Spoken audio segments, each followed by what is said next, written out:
We have before us today Nadera Lopez-Garrity. Welcome. Thank you. You guys may get to know me really well by the end of the year, unless things change. Chairman Wiggum, Vice Chair Stevens, Ranking Members Kelly, and honorable members of the State and Local Government Committee. Thank you for the opportunity to speak today in support of House Bill 311.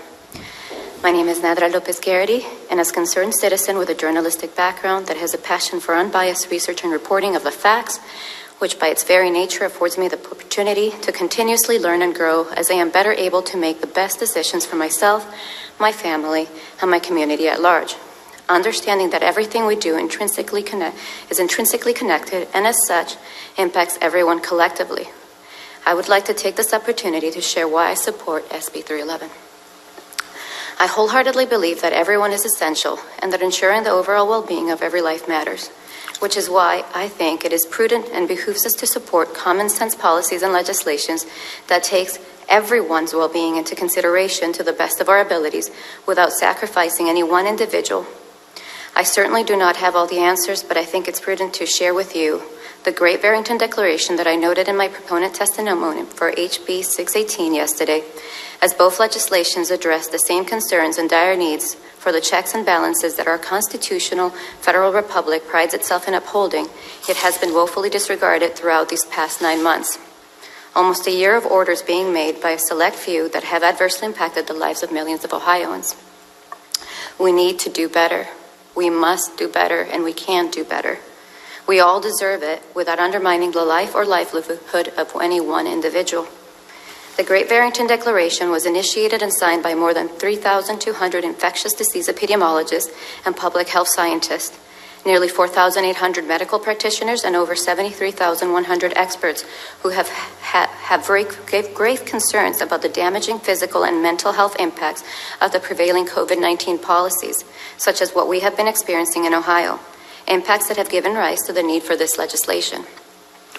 And although I am one who strongly believes that everyone's input matters, irrespective of credentials or titles, I can understand and appreciate and value the excellent question posed yesterday by a member of this committee as to whether any medical experts or professionals support SB 311.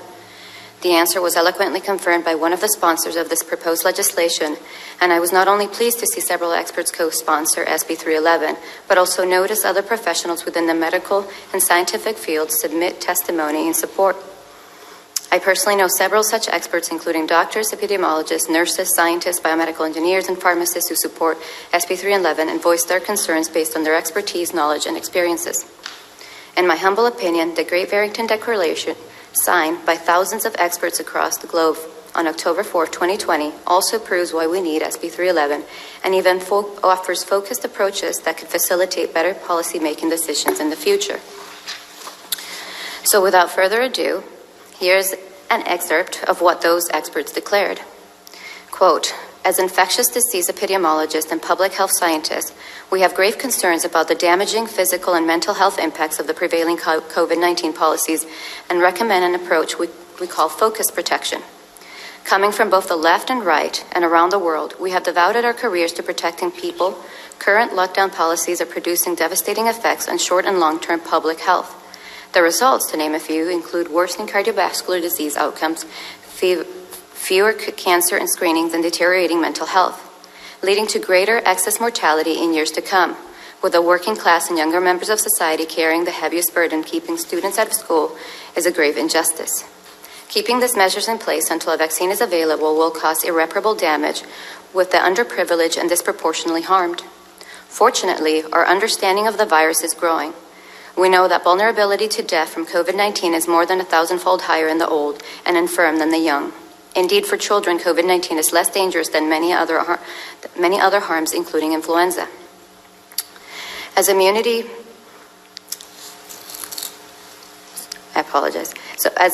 builds in the population, the risk of infection to all, including the vulnerable, falls. We know that all populations will eventually reach herd immunity.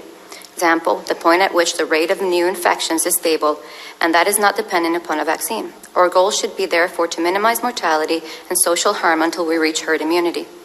The most compassionate approach that balances the risk and benefits of reaching herd immunity is to allow those who are at minimal risk of death to live their lives normally, to build up immunity to the virus through natural infection, while better protecting those who are at higher risk. We call this focused protection. Adopting measures to protect the vulnerable should be the central aim of public health responses to COVID-19. By way of example, nursing homes could use staff with acquired immunity. Staff rotation should be minimized. Retired people living at home could have groceries and other essentials delivered to their home. When possible, they could meet family members outside rather than inside. A comprehensive and detailed list of measures, including approaches to multi-generational households, can be implemented and is well within the scope and capability of public health professionals. Those who are not vulnerable should immediately be allowed to resume life as normal. Simple hygiene measures such as hand washing and staying home when sick should be practiced by everyone to reduce the herd immunity threshold. Schools and universities should be open for in-person teaching. Extracurricular activities such as sports should be resumed. Young, low-risk adults should work normally rather than from home. Restaurants and other businesses should open. Arts, music, sports, and other cultural activities should resume. People who are more at risk may participate if they wish, while society as a whole enjoys the protection conferred upon the vulnerable by those who have built up herd immunity. End quote. Among the authors and signers of the Great Barrington Declaration are Dr. Martin Kulldorff, professor of medicine at Harvard University, a biostatistician and epidemiologist with expertise in detecting and monitoring infectious disease outbreaks and vaccine safety evaluations. Dr. Sunetra Gupta, professor at Oxford University and epidemiologist with expertise in immunology, vaccine development, and mathematical modeling of infectious disease. Dr. Jay Hatashira, a professor at Stanford University Medical School, a physician and epidemiologist, health economist, and public health policy expert focusing on infectious diseases and vulnerable populations. Many other co-signers with impressive resumes are listed at the bottom of the declaration. Ultimately, I share this to highlight that there are thousands of professionals that have expressed concerns regarding the policies that have been implemented not only in Ohio but across the nation and the rest of the world, most of which emulate each other, thereby signifying the need for SB311. As you are all aware, SB311 would not prevent the governor or health director from making decisions that they deem necessary during a pandemic. It would merely prohibit the department... Ms. Lopez-Garrity, we've ran out of time. Okay. I do appreciate your testimony. Can we have would you take any questions from the committee? Absolutely. Okay. Any questions from the committee? Yes, Representative Strayhorn. Thank you, Mr. Chair, Ms. Lopez-Garrity. So there's just two quick questions. One is sort of one of the premises seem to be in talking about the effects that are happening to people, the negative effects that are happening to people, which I would concede are happening to people. The underlying premise in that seems to be that there is an answer to this that doesn't inconvenience or harm somebody. And I guess what I mean by that is I don't think there is a great solution in any of this. Like no matter what we do, I feel like somebody is going to be compromised, harmed, disadvantaged, put out, right? So I get all the concern, but in this declaration, is there an indication of if we don't do this, because if part of this is because people haven't behaved in a way that stops the spread. People, and I've personally seen people doing all kinds of things that conflict with what the instructions have been: gathering no mass, out partying, driving by bars with people.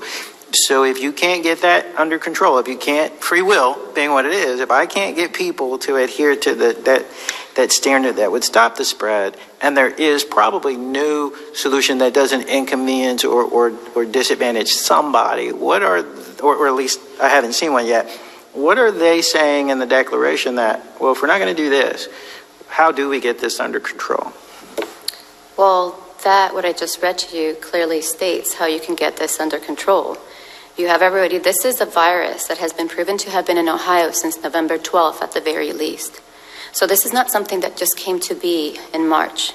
This is something that we've lived in beforehand. So, I mean, putting everybody's life and livelihood on hold to the point where, and I didn't get to my testimony, Sure. where we have led to issues where we have deaths of despair, starvations, Sure. violence, abuse, neglect. That is clearly not the answer to this.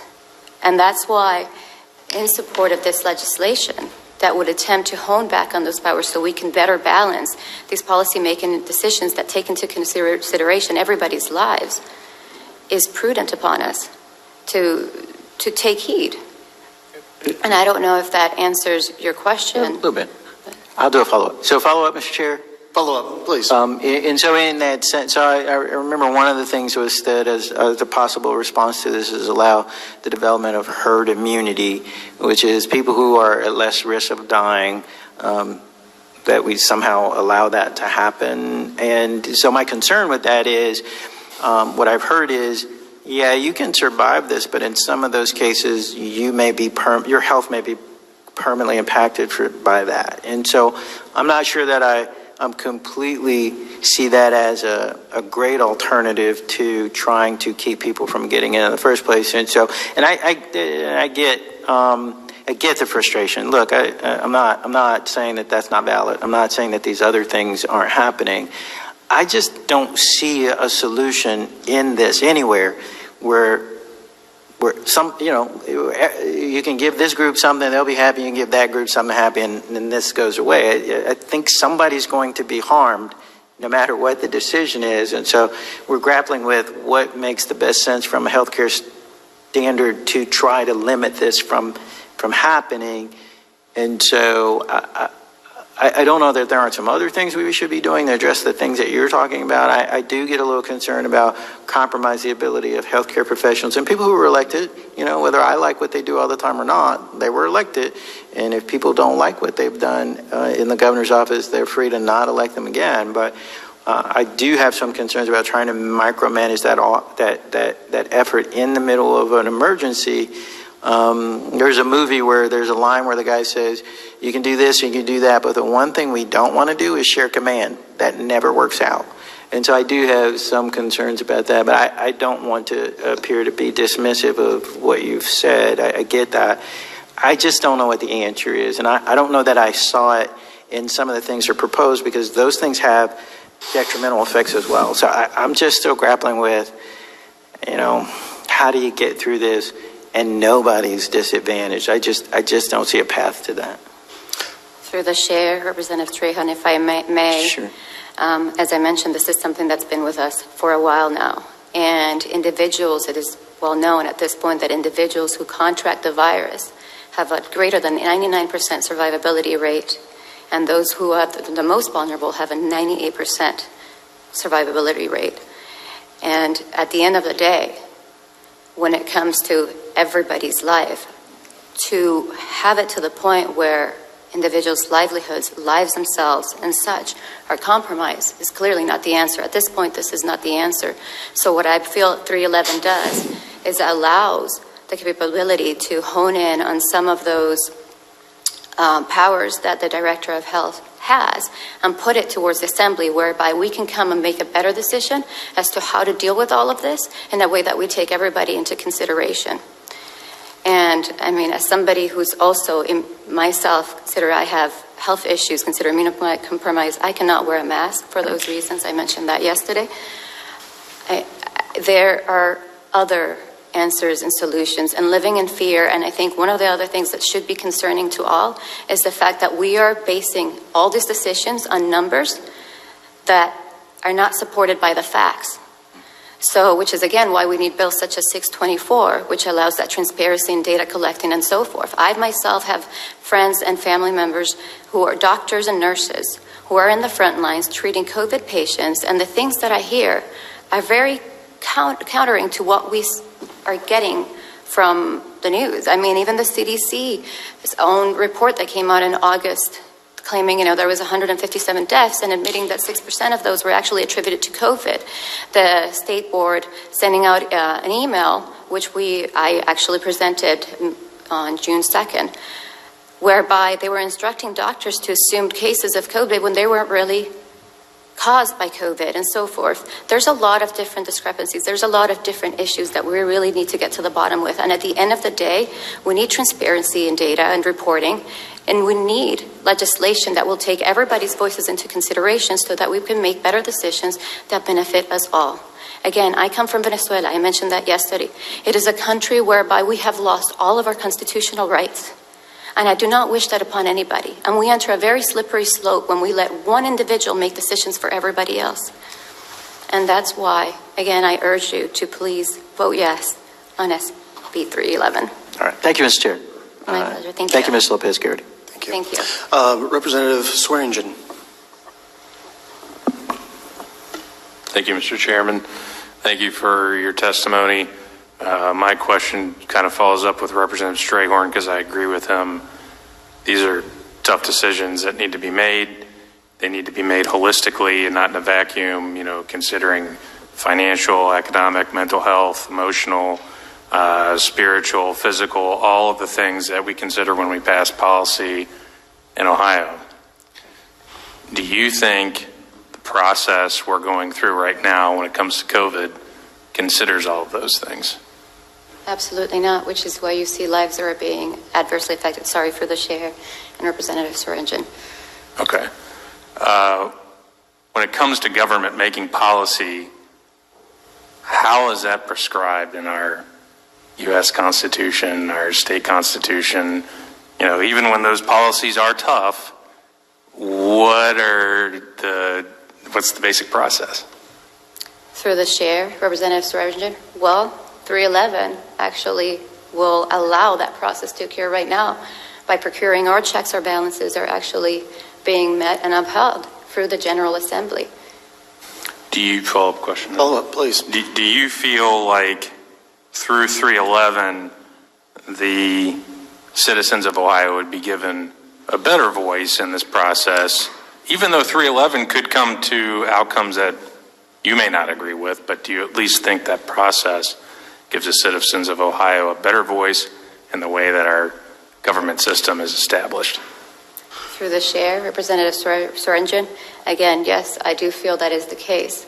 Because at the end of the day, it will afford the opportunity to have both experts and individuals from the public, from all walks of life, being able to come together and participate in that process through our legislative body who represent us to make those decisions. Follow up, please. One last question. Who are the public health experts advising on these decisions right now? Do we know who they are? Have we seen their testimony? Have we seen their opinions or their data that they're relying on? I mean, the governor just passed a curfew order. I don't know where that data comes from. Do you know where that comes from? Have you seen the process on that?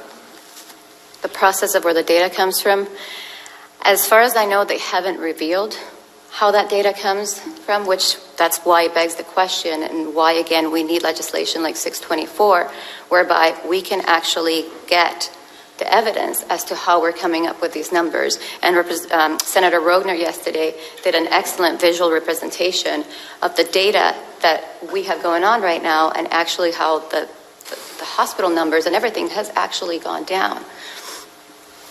Thanks for your testimony tonight. My pleasure. Thank you. Thank you.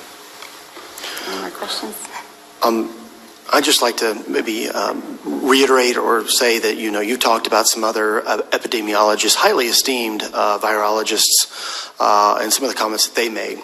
And so would you see then 311 giving or opening up this process so that we may bring in probably more healthcare providers to take a look at these issues, to give us as representatives of the people, the ability to see other points of view, number one. And number two, so that'd be a yes or no. And number two, are there other issues that are in place, such as possible constitutional issues? I'm not a constitutional lawyer. However, I swore to uphold it. And so should that be something that representatives are at least considerate of in looking at these issues if 311 were to come in place and provide an opportunity for the legislature then to re-examine these orders? So other issues such as freedoms, liberties, constitutional issues, even maybe health issues on the other end, such as mental health issues, all sorts of, there's all sorts of a myriad of issues. Do you think that the 311 will allow that process to happen?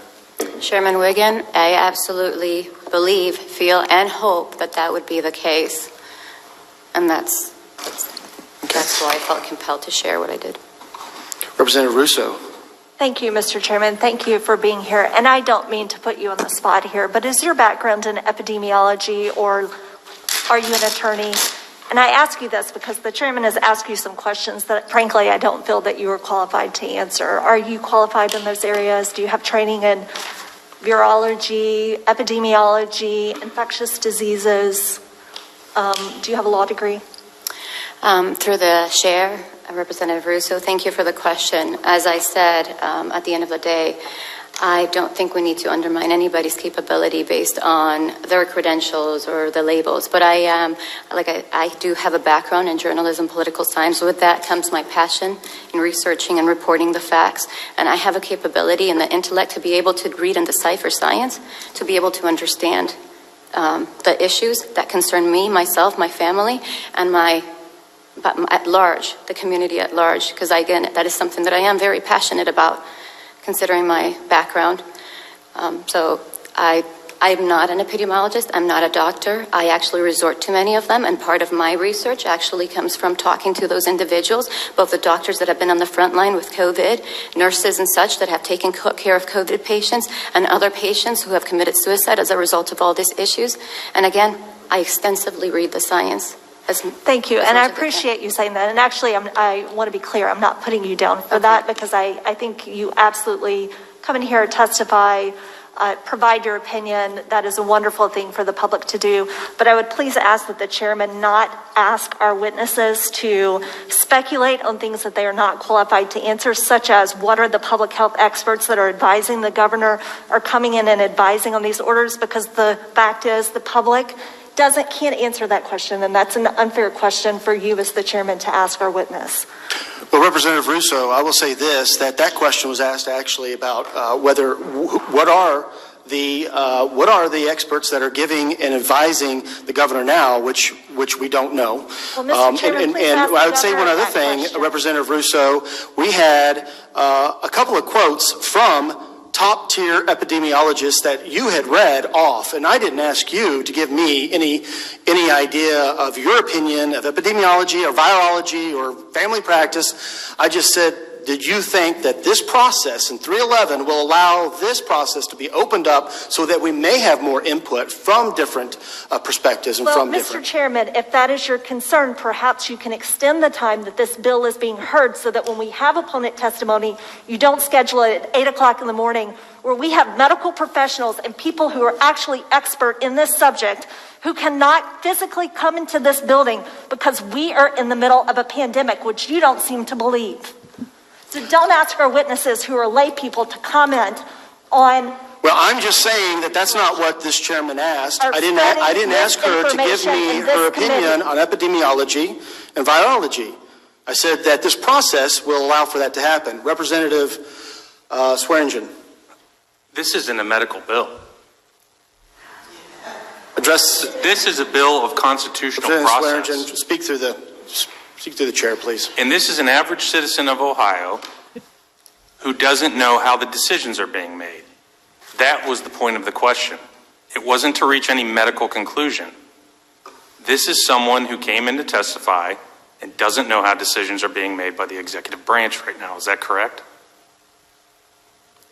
I wouldn't word it that way, absolutely not. Right now, what we have going on is that they are not divulging the manner in which, and the data, everything, the manner in which that they're actually coming up to with these conclusions and these numbers that do not support the facts on the ground. We don't know because there's no process. Nobody knows. But 311 would offer a process, Mr. Chairman. It would allow a process for medical experts, epidemiologists, to come into the legislature, just like we do on any other bill, and advise accordingly. Thank you. Absolutely. Thank you. Representative Kelly. Thank you, Mr. Chairman. And I'm not sure that this is a question for the witness necessarily, although thank you for being here again. But I know that some members of this committee and some of the witnesses have had questions about data and who's being consulted and what the process looks like. And so I'm wondering, Mr. Chairman, if maybe we could try to consult perhaps with the governor's office, maybe later this evening in preparation for our committee meeting tomorrow, so that maybe we can provide actual answers to that question straight from the source, and that way we won't need to be in here speculating what anybody on the committee or witnesses or experts or people anybody else, but maybe we can just go straight to the source and see if they can provide us that information. Well, Representative Kelly, that's exactly what this bill will do. This bill will provide that process so that we can get that information and that we will be getting that information. So, I mean, that's exactly what this bill does. This bill, I will just make it known that any current order that is in place right now would not be removed by this bill. It would provide a process for it. Representative Kelly. Thank you, Mr. Chairman. Well, I appreciate that. I suppose I think it might be enlightening for the folks on this committee and perhaps for the witnesses that are spending their time to come in, if perhaps we have some clear information from the governor's office, because we can speculate in this room all day long and agree and disagree and go 10 rounds. But, you know, if we attempt to get the actual information, maybe that can help us make some better informed decisions here. Thank you, Mr. Chairman. Representative Sobecki. Thank you, Ms. Lopez, for coming in here today. I appreciate your testimony. And I want to ask you a question like this. Because, first of all, have you, on the Tuesday, Thursday events that the governor holds his briefing with the state, do you watch those briefings? Through the chair, Representative Sobecki, on occasion I do. I used to watch them every day until I just couldn't anymore, quite frankly. But I still tune in. And I did last week. Okay. Through that, though, I've noticed that there's been many experts that he's had come to those times that he spoke to Ohioans to also talk about this. But another question I want to ask you, if you don't mind, is put aside the pandemic, because I know that we're all tired of it. We'd all would love to take off the mask. We'd all love to kind of go back to prior to this pandemic happening, which we were actually notified as the United States in February after our president had known about that in January. So I'm not sure about the December part. I'm going by what experts have told us. But put that aside. If our state or our country was under a chemical, biological, radiological warfare, we were being attacked, would you want the governor of your state to be able to have the authority and the health director to be able to have the authority to protect citizens? Or would you wait for them to have a House Speaker or a Senate President or a committee chair bring legislators together as we're in a warfare, chemical, biological, radiological warfare, to have a discussion about how we're going to work as a state to combat that type of event? Through the chair, Representative Sobecki, this legislation would not limit the authority of the government to do such things.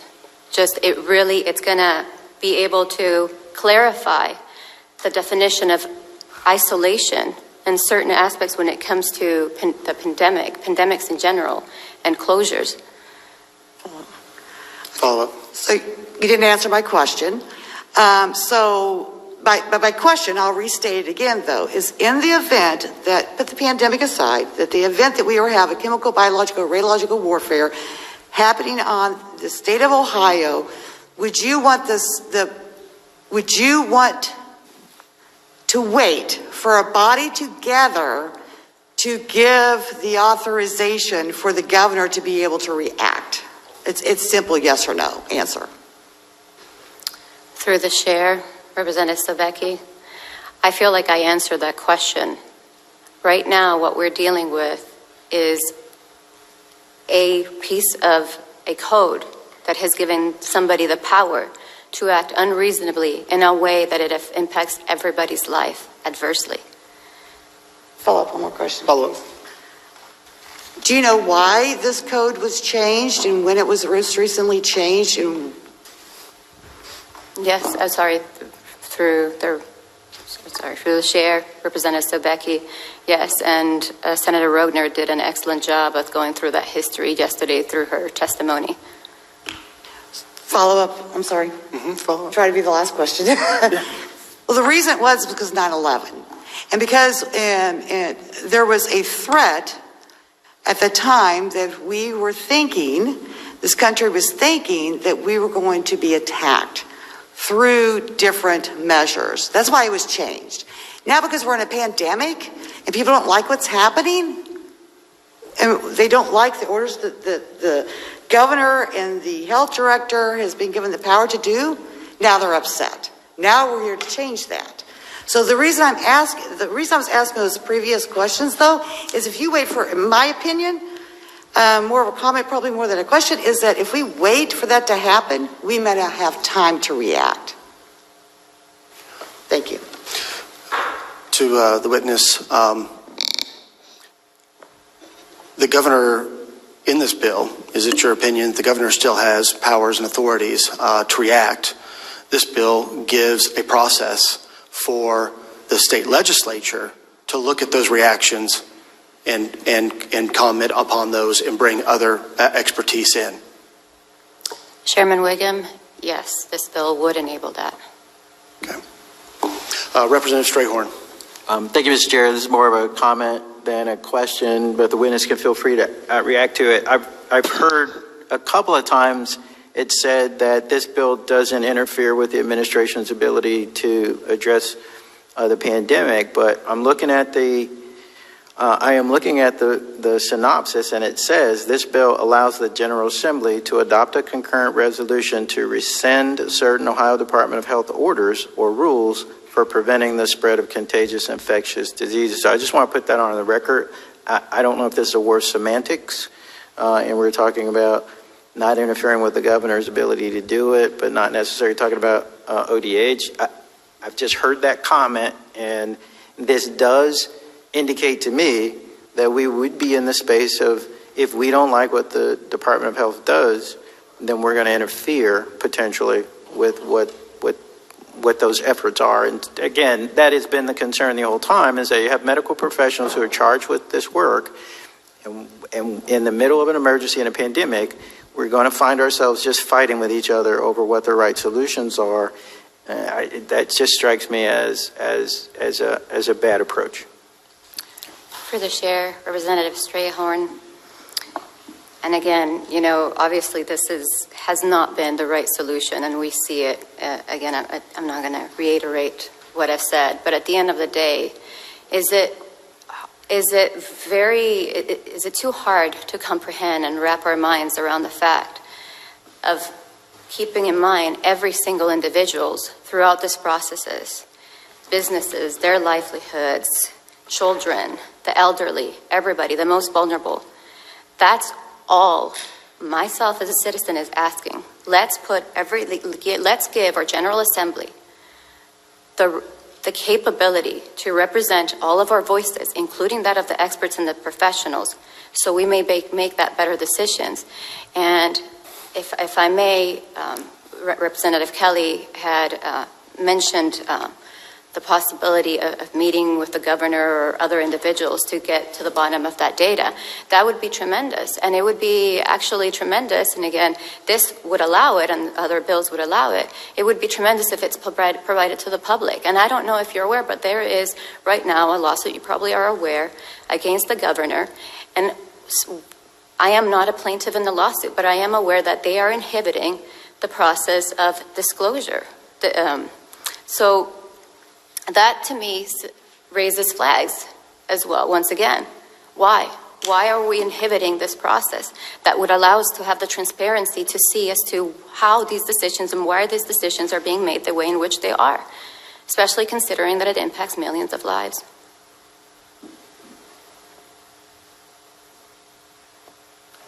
Okay. Seeing no further questions from the committee. Thank you again for your testimony. Thank you. I'm sorry, I meant discovery, not disclosure. Thank you.